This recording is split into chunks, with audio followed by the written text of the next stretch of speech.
everybody. This is Sam with Subterranean Annihilation. Today I'm going to be interviewing Foretoken. This is a very special project, and I get to be the first person to talk about it. Thanks for coming on the channel, guys. For having us, man. Yeah, great to be here. So, Foretoken is a studio project between Dan Cooley and Steve Redmond, who I am talking to right now, correct?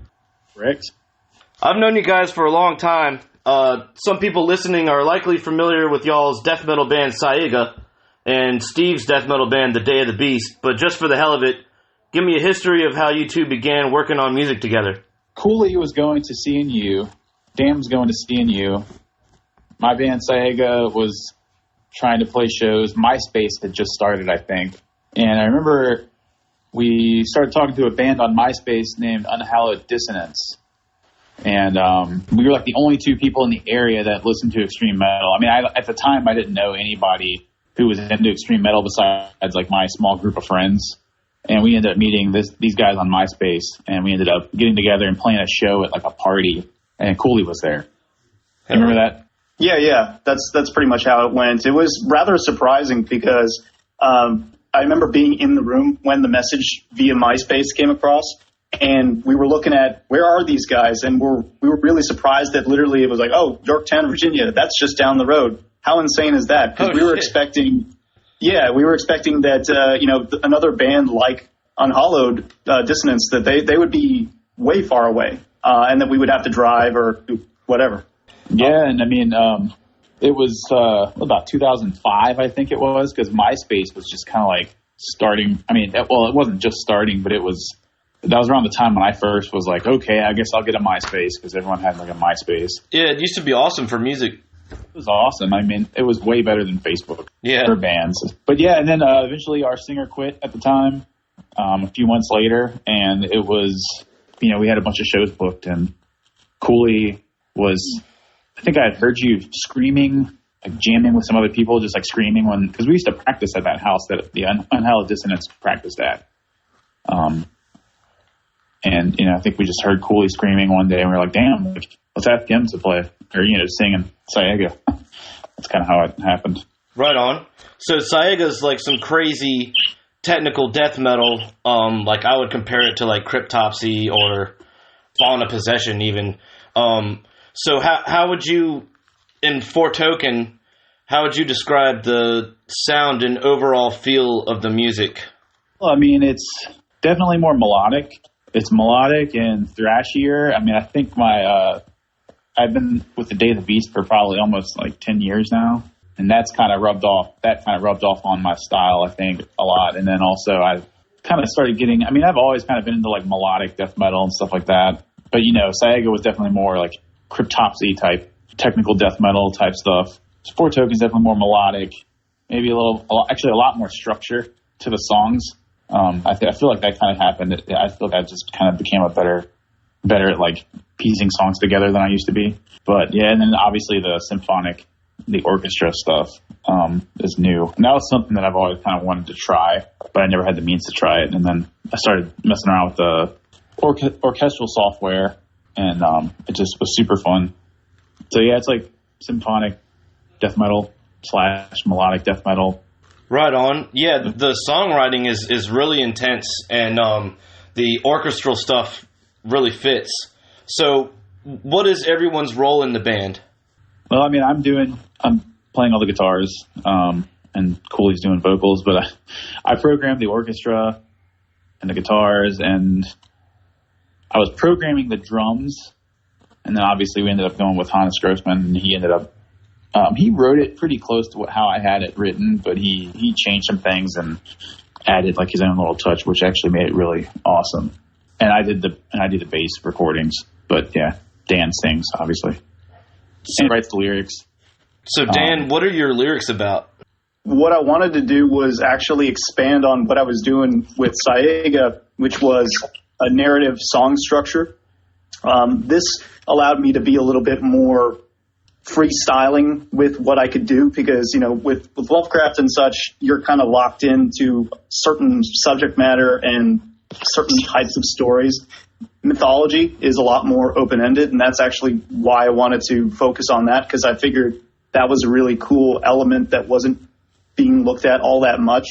And I'd studied it a bit in college, and what kind of sparked me is really interesting is that the Greek philosophy on dying and such was that you could only control what happened during the time in your life to the time that you're dead, and then if you're dead, you can be forgotten, and if you're forgotten, then you just fade into the ether, basically. So I always thought that was kind of cool. They often talked about the inevitable end. That's a reoccurring theme in not only just Greek mythology, but just mythology in general. And that's actually where the name Foretoken came from, which is like the inevitable. The inevitable what exactly? And that's kind of how we have started to structure out the album titles, which is they're central to a theme. So our debut is called Ruin. So it's focusing on how internal struggle and tough decisions will eventually weigh down on the characters and cause them to either break or to succeed. And spoiler, they all don't do so well. Once Dan started doing vocals and everything, it was just it's like a huge improvement to the songs I was already writing. It was like he was like an obvious choice. So the one you released on Bandcamp, what was that called? Futures. I was reading some of the lyrics. Is that about Ragnarok? It is. So I actually, in terms of me coming up with that song, from a lyrical perspective, I wanted to do a song about Fenrir because I thought Fenrir is, badass, big wolf, very cool. Yeah. But the issue I came to basically come to grips with is that everyone's talking about him. He's such a popular character, and that's kind of boring. And so it made me wonder, all right, well, let's think about this from another perspective. What about the story of Tyr? Tyr is the guy in the story who he has to put his hand in Fenrir's mouth, and they're trying to trap him. And this is in a story called The Binding of Fenrir. Mm-hmm. And what happens ultimately is, they trick him, Fenrir gets pissed, and he bites off Tyr's hand. And so the song explores the tough decision of, you're involved in the planning to trick this beast. You know that potentially something bad is going to happen, and you're probably going to lose your hand. And he's weighing the decision of, is the cost of my hand even worth it? Does it even make a difference? And that's when it runs through the whole Ragnarok prophecy about the end of the world. And so he's weighing the decision of, does it really matter? Yes, because at the end of it, I have to believe in hope, because that's all that really ends up at the end of it is, I have to believe that something is going to continue. So he goes through with it.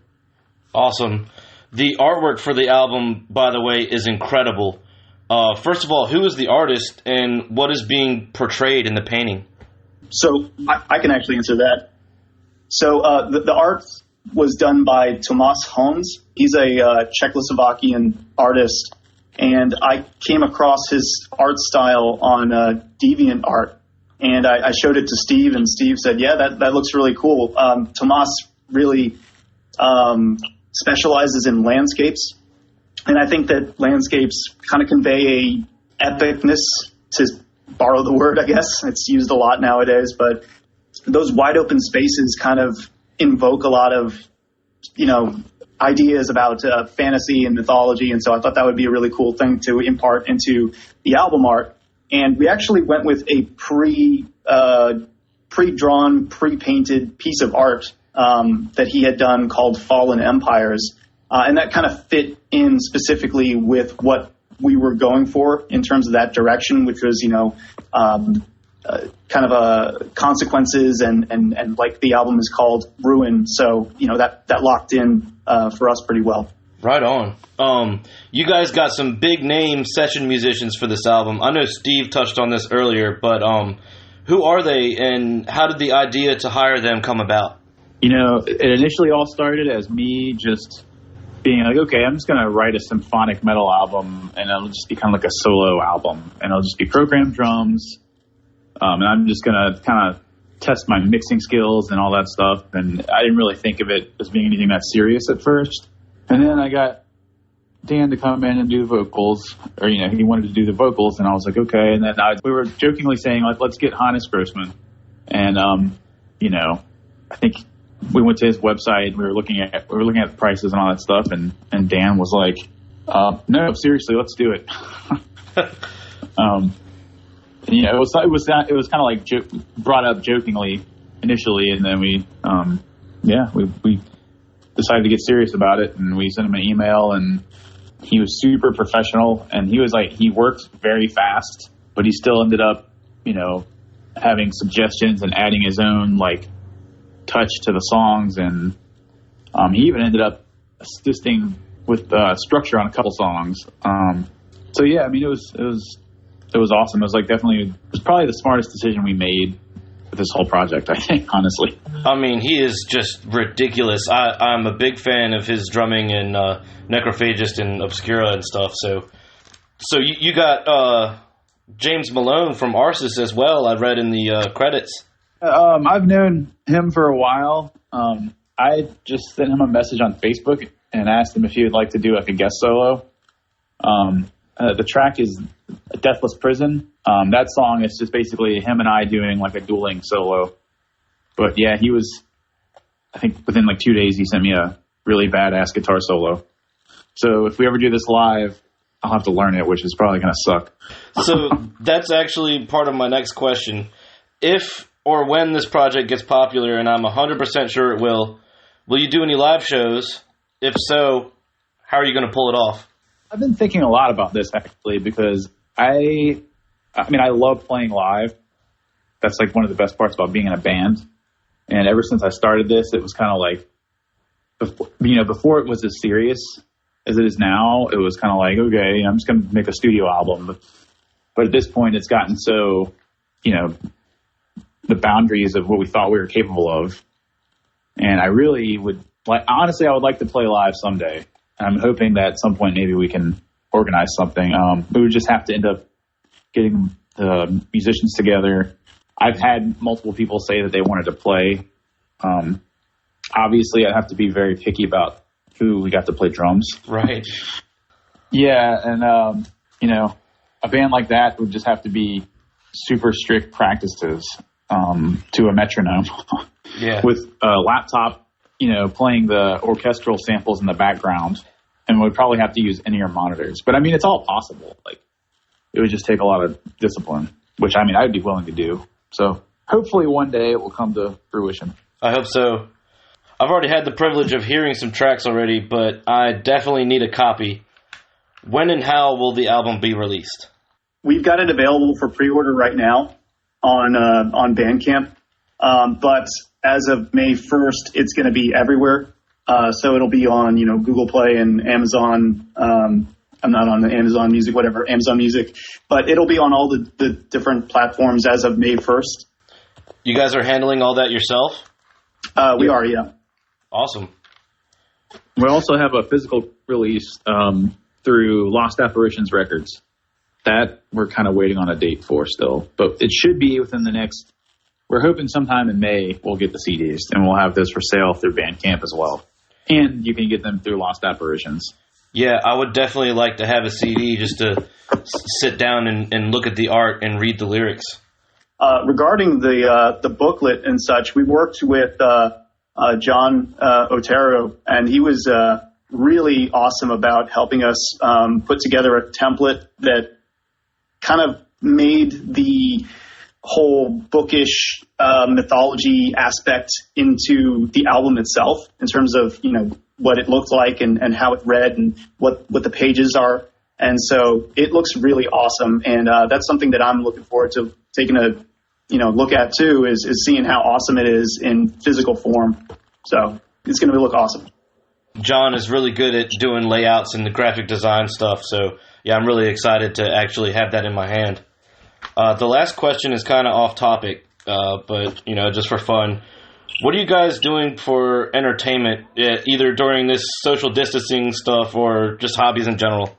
Watching a lot of horror movies and playing a lot of guitar. Pretty much.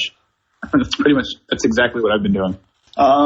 My habits haven't really changed all that much. I play a lot of video games, watch a lot of TV. So, that's been pretty constant for me. The last game that I played was Bloodstained. think it's called Ritual of the Night. It's a Castlevania-esque game, and that game is really awesome. So I suggest you check that out if that's something that you're into. Oh yeah, I love And then Doom Castlevania. Eternal came out too, so I guess I got to look into that one. I've been playing that one nonstop. It actually pissed me off a little bit this morning. That's when I started working on this. Well, thank you guys for your time and letting us feature you.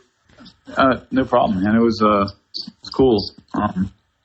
Thanks for having us. Yeah, absolutely. So if you're listening, go download Ruined by Foretoken. Be sure to like and subscribe to Subterranean Annihilation, and we'll see you guys next time.